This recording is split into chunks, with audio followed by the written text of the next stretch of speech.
भारतीय राज्य व्यवस्था का ये हमारा पहला लेक्चर है और इसमें आज देखेंगे हम संविधान की प्रस्तावना।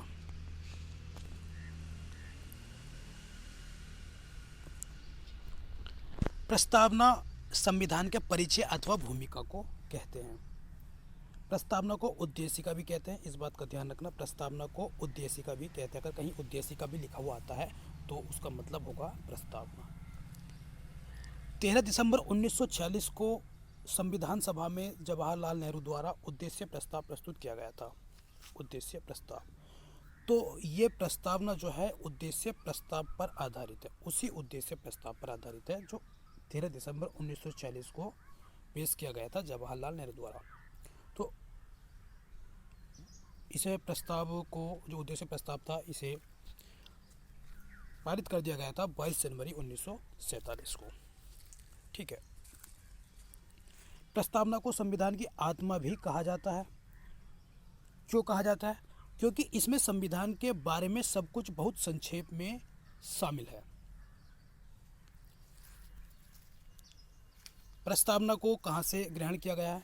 प्रस्तावना को अमेरिका के संविधान से ग्रहण किया गया है, लेकिन जो प्रस्तावना की भाषा है वो ऑस्ट्रेलियाई संविधान से प्रेरित है।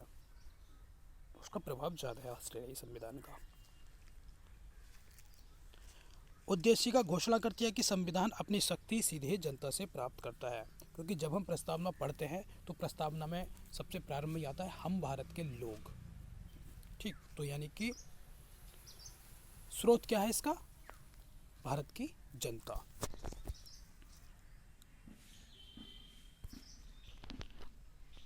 प्रस्तावना के उद्देश्य अब हम देख लेते हैं कि प्रस्तावना के क्या उद्देश्य हैं। उद्देशिका यानी कि प्रस्तावना हमें बताती है कि संविधान जनता के लिए है तथा जनता ही अंतिम संप्रभु है। उद्देशिका लोगों के लक्ष्यों आकांक्षाओं को प्रकट करती है। इसका प्रयोग किसी अनुच्छेद में विद्यमान अस्पष्टता को दूर करने में हो सकता है। वो कैसे हो सकता है? यदि कोई विवाद उत्पन्न होता है कि किसी अनुच्छेद में अस्पष्टता हो या फिर किसी अनुच्छेद में कोई विवाद या भाषा संबंधी अस्पष्टता हो, तो उसको दूर करने के लिए सर्वोच्च न्यायालय प्रस्तावना का सहारा ले सकता है। और प्रस्तावना से हमें पता चलता है कि संविधान किस तारीख को बना तथा पारित हुआ। क्योंकि प्रस्तावना जो हमारी है उसमें लिखा हुआ है कि 26 नवंबर 1949 को अधिनियमित किया जाता है। ठीक है, तो उससे पता चलता है। ठीक, अब हम देखेंगे आगे संविधान की प्रस्तावना। इसे ज़रूर याद कर लेना है।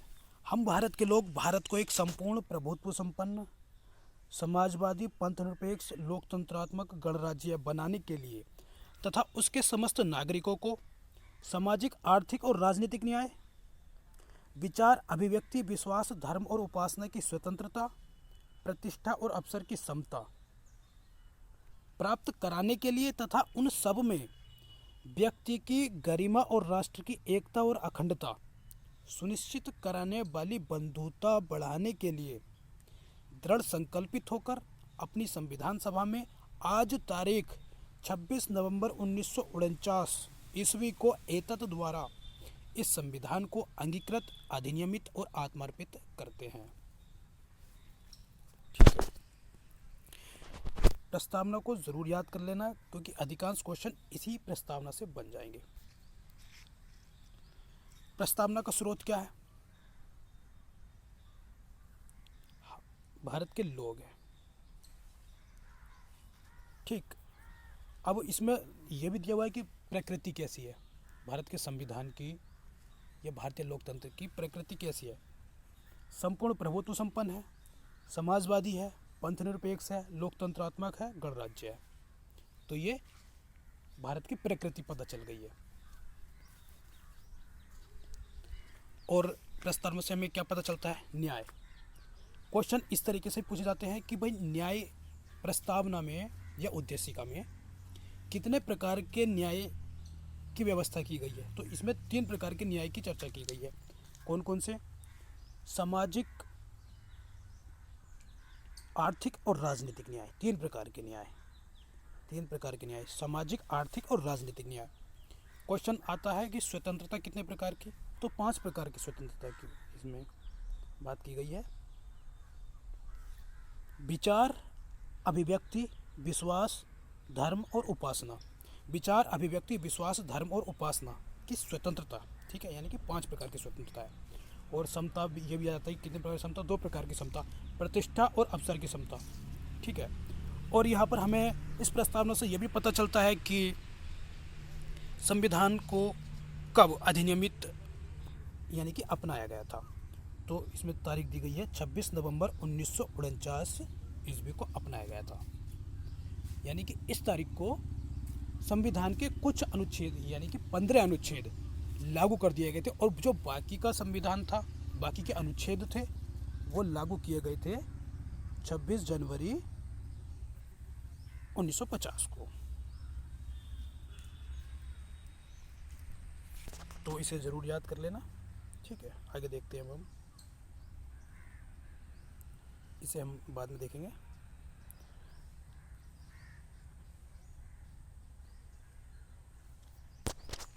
प्रस्तावना में संशोधन हो सकता है या संशोधन नहीं हो सकता, तो इसके लिए संविधान पर जो है काफ़ी वाद विवाद हुआ संविधान के निर्माण के बाद से। तो इसमें जो वर्तमान स्थिति है, पहले मैं बता देता हूँ।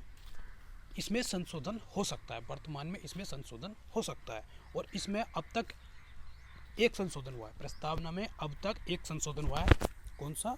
42वां संविधान संशोधन। बहुत ही महत्वपूर्ण है, सबसे ज़्यादा महत्वपूर्ण यही है। एक संशोधन हुआ है 42वां संविधान संशोधन 1976, और इसमें प्रस्तावना में 3 शब्द जोड़े गए। अभी हमने प्रस्तावना देखी तो उसमें ये 3 शब्द थे, तो ये 3 शब्द मूल प्रस्तावना में नहीं थे। यानी कि जब प्रस्तावना बनाई गई थी 1949 में, तो उस समय ये 3 शब्द नहीं थे, ये बाद में जोड़े गए थे 42वें संविधान संशोधन द्वारा। कौन कौन से थे? समाजवादी, पंथनिरपेक्ष और अखंडता। समाजवादी, पंथनिरपेक्ष और अखंडता, ये 3 शब्द बाद में जोड़े गए थे, ध्यान रखना। आगे देखते हैं। जो हम विवाद की बात कर रहे थे कि संशोधन से संबंधित विवाद सर्वोच्च न्यायालय में आए, तो वो कौन कौन से थे उसको हम यहाँ पर देख लेते हैं। बेरुवाड़ी वाद। बेरुवाड़ी वाद आया सबसे पहले 1960 में, ठीक है। बेरुवाड़ी वाद आया था 1960 में। तो इसमें सर्वोच्च न्यायालय ने कहा कि प्रस्तावना संविधान का अंग नहीं है, प्रस्तावना संविधान का अंग नहीं है, इसलिए संसद इसमें संशोधन नहीं कर सकती। इसका क्या मतलब हुआ? इसका मतलब ये हुआ कि भाई संविधान में संशोधन हो सकता है, यानी कि अगर संविधान का अंग है तो संशोधन हो सकता है, अगर संविधान का अंग नहीं है तो इसमें संशोधन कैसे करेंगे हम, ठीक है। तो वही बात हुई इसमें बेरुवाड़ी वाद में। सर्वोच्च न्यायालय ने कहा कि संविधान का अंग नहीं है, इसलिए संशोधन नहीं हो सकता। और 1973 में एक दूसरा वाद आया, केशवानंद भारती वाद। ये बहुत ही महत्वपूर्ण है। केशवानंद भारती वाद 1973 में अपने पूर्व में जो फैसला दिया था, यानी कि बेरुवाड़ी वाद में, उसको पलट दिया, उसके विपरीत फैसला दिया और कहा है कि प्रस्तावना संविधान का अंग है। पहले कहा था अंग नहीं है, और केशवानंद भारती वाद में कहा कि अंग है, और इसलिए इसमें संशोधन हो सकता है, ठीक है। यानी कि इसका अपोजिट है, बेरुवाड़ी वाद का अपोजिट निर्णय दिया था केशवानंद भारती वाद 1973 में। और इसी में यह कहा कि भाई मूल ढांचे का सिद्धांत, ये बहुत क्वेश्चन आता है कि मूल ढांचे का सिद्धांत कौन से वाद से संबंधित है, तो केशवानंद भारती वाद से संबंधित है, ठीक है।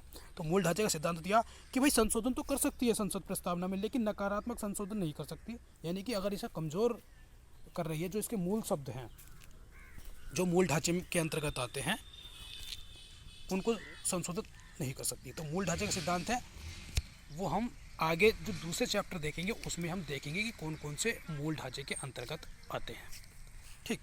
तो मूल ढांचे का सिद्धांत दिया था, यानी कि नकारात्मक संशोधन नहीं कर सकते। संशोधन हो सकता है लेकिन नकारात्मक संशोधन नहीं हो सकता, जो कि प्रस्तावना को कमजोर करता हो, ठीक है। और इसमें न्यायालय में इसके आधार पर कोई वाद नहीं लाया जा सकता, न ही इसे लागू कर सकते हैं और न ही वे इसे लागू कर सकते हैं। यानी कि प्रस्तावना इसका अंग तो है संविधान का, ठीक है, लेकिन न्यायालय में इस आधार पर कोई वाद नहीं ला सकते और न ही इसे लागू कर सकते हैं, यानी कि लागू कराया जा सकता है प्रस्तावना को।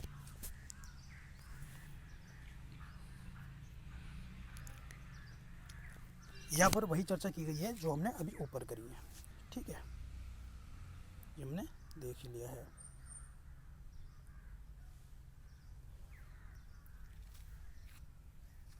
और हम एक चीज़ रह गई हमारी यहाँ पर, ये कुछ घुमा फिरा कर क्वेश्चन पूछे जाते हैं, तो वो देख लेते हैं किस प्रकार क्वेश्चन पूछे जाते हैं, जो हमने ऊपर ही चर्चा कर ली थी जब हम प्रस्तावना को पढ़ रहे थे।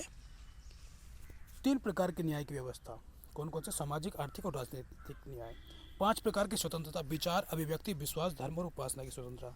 2 प्रकार की समता, प्रतिष्ठा और अवसर की, ठीक है, समता का उल्लेख किया गया है संविधान के अंतर्गत।